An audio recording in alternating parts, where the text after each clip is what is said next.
Musim angin barat menjadi salah satu momen yang kerap dinantikan oleh para nelayan di kota Gorontalo.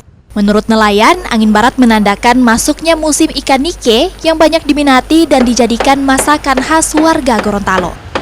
Saat musim ikan nike, wilayah perairan muara Sungai Bolango, kota Gorontalo akan dipadati oleh puluhan perahu dan nelayan untuk berburu nike. Para nelayan akan mulai turun menangkap nike sejak sore hari sekitar pukul 15.30 WITA hingga larut malam, bahkan sampai pagi hari. Untuk berburu nike, nelayan biasanya menggunakan jaring panjang dan membutuhkan 5-6 orang nelayan dalam satu perahu.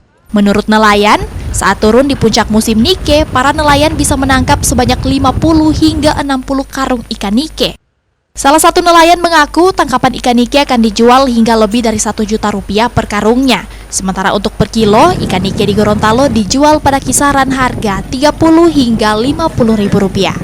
Meskipun arus sungai Muara yang cukup kuat tidak menjadi penghalang keseruan para nelayan di kota Gorontalo untuk berburu nike.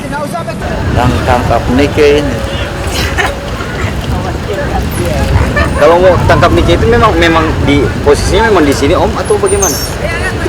DP lokasi membuat tangkap ikan. Ini nike yang menetap biasa di Sabla, biasa di Pohe sini, biasa di dalam sini. Tapi ini emang lagi musimnya Pak, atau? Semusimnya ini. Lagi musim. Iya musim. Kita terakhir oleh ini. Oh, udah terakhir. Iya, terakhir bulan. Jadi emang setiap musim nike aktivitas nelayan sini setiap sore cari nike itu ya? Ya, sore ada pagi. Selain dijual ke pengepul, para nelayan juga biasanya menjual langsung nike hasil tangkapan di pinggir jalan dan di lokasi penangkapan.